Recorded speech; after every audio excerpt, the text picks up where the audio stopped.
Stay tuned, Mr. Goldman. There's much more to come in this committee. The gentlelady from Florida, Ms. Kamik, is recognized for 5 minutes.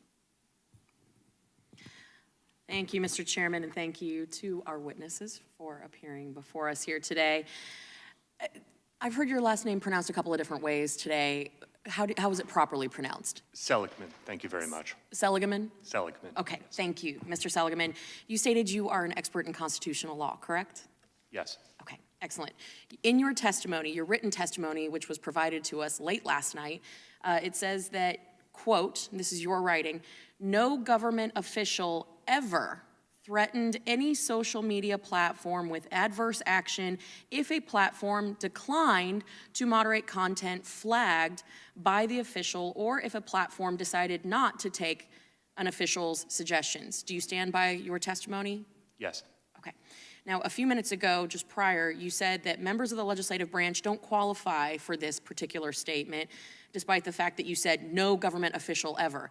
Does a representative in Congress constitute a government official? Well, let me clarify my testimony from earlier. I don't think that legislative proposals that were brought by Republicans or Democrats constitute threats against social media platforms. That's true whether with respect to Section 230 reform. It's true with respect to antitrust enforcement. So that would then lead us to the natural inclination to believe that you're talking about the executive branch, correct? Being government officials. So government officials like the Deputy Assistant to the President and Director of Digital Strategy like Robert Flattery, or the White House Senior Advisor like Andrew Slavitt, or the NSC staffer Katie Colas, or the Deputy Assistant to the President, or the White House Digital Director, or the Press Secretary for the First Lady, or the NSC Director for Counterterrorism, the Chief of Staff for the Office of Digital Strategy, the Director of Strategic Communication and Engagement, the White House Associate Counsel, Associate Director for Communications, the Deputy Director of Digital Strategy, and the Strategic Director of Digital Communications.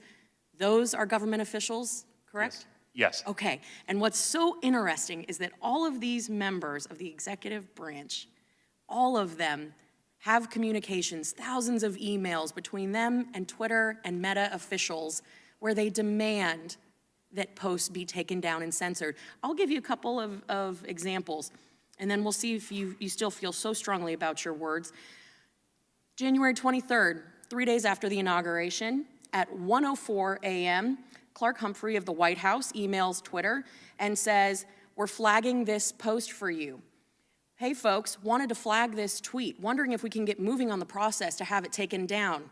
ASAP. Then, on February 7th, an email exchange took place between Twitter and White House Deputy Assistant to the President and Director of Digital Strategy, Rob Flattery, and asked for the steps that he could take to, quote, streamline the process for the White House's demands for Twitter censorship. Then 2 days later, on February 9th, 2021, he follows up again with Facebook with a more aggressive demand for more information, along with an accusation that would be repeated many times in the future, that Facebook was failing to censor speech on its platform, and it was causing, quote, political violence. Fast forward, you have March 15th, White House Senior Advisor then made an ominous statement threatening unspecified executive action against Facebook in retaliation for Facebook's perceived lack of cooperation with the White House's list of demands that have been documented and will be inserted into the record for this hearing on censorship of, quote, borderline content. The line that I think is particularly troubling is saying, internally, we have been considering our options on what to do about it. Do you consider that to be non-threatening? I'm not familiar with the particular documents that you're referring to. I just read you multiple examples. Yes, and so I don't think that emphatic expressions of their concerns about the problem of misinformation is a threat. I don't.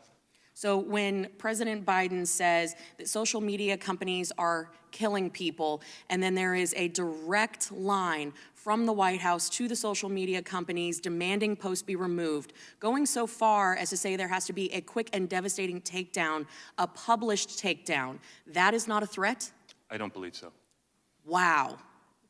I also don't believe it was a threat when President Trump made comments about social media. I am so glad we have this on the record. Again, my apologies to you, sir, for what you've had to endure here today, but With that, I yield back. Thank you. The gentlelady's time's expired.